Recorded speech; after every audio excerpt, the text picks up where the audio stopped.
Nancy Silverton and Mario Batali, two great talents in their own right, have joined forces to create what we think might be one of the best pizzerias ever.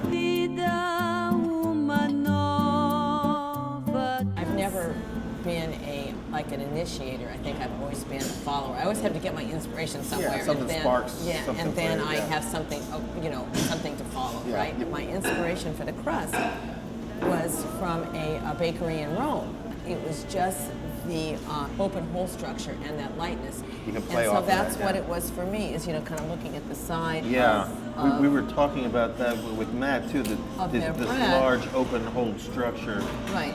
Yeah, I love that, the crumb where you actually can see that it shines up and you see the little threads of gluten hanging in there. Right.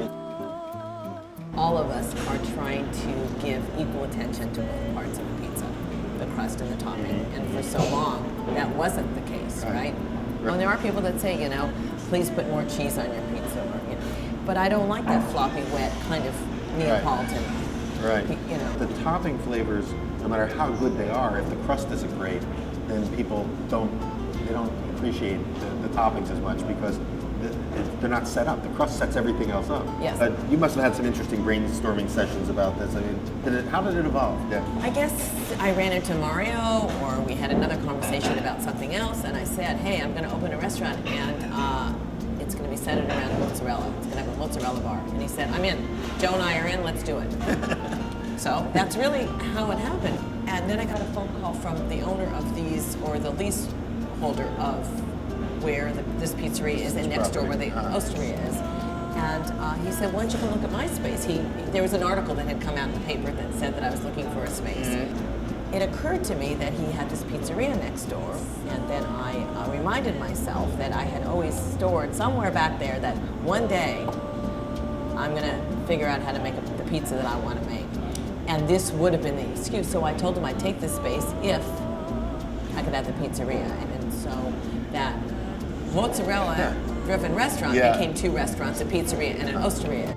What do you look for in the people that you hire to entrust with, in a sense, your legacy? When you hire someone, right, you have to be comfortable that they're making it the way you want to make it, right, or you would be making it, and they put just as much care and attention to detail that you would, and those that do stay, and those that don't. All right, and now we've got like three that we didn't get to see made earlier. So now let's start over here with this one, because there's big leaves on there. They look to me like sage leaves. They're fried sage Fried leaves. sage. And there's mozzarella and fontina and a sotto cenere with truffles.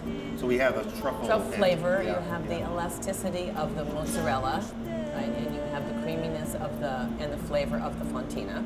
And then in the mushroom, you have cremini mushroom, the brown version of the white. Or a baby portobello. Right, there you go. We have portobello, so large portobello. Also, okay. Yes, and we have shiitake. Shiitake, okay. Yeah, and those are the three and they're mushrooms. all fresh mushrooms that have They're been all fresh mushrooms, and we first cook them off to concentrate the flavor, reduce some of the moisture in the wood oven in the morning.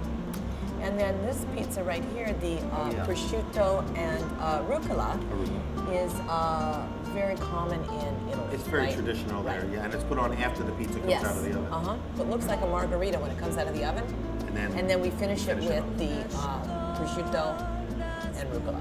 So this was sort of a take on a pepperoni pizza, so it is the Armadino salumi, but then we added Fresno chilies to it, which is a variety of chilies, and a little kick to it, and I think it's a great combination. Beautiful, yeah. And I like they're cut, of course, beautifully as well. It's not just diced peppers. It's, we're talking about knife skills involved here. Right, everything very else. good. Yeah. Good eye. Thank you. And of course, there's like 17 other pizzas, that are on the menu, and again, you're continuing every once in a while to come up with new ideas. But we know that you've got a creative, restless spirit. So this is probably not the last thing we're going to see you create is pizza. No. And we'll look forward to seeing what comes next out of the creative mind of Nancy Silverton. Thanks so much. Thank you.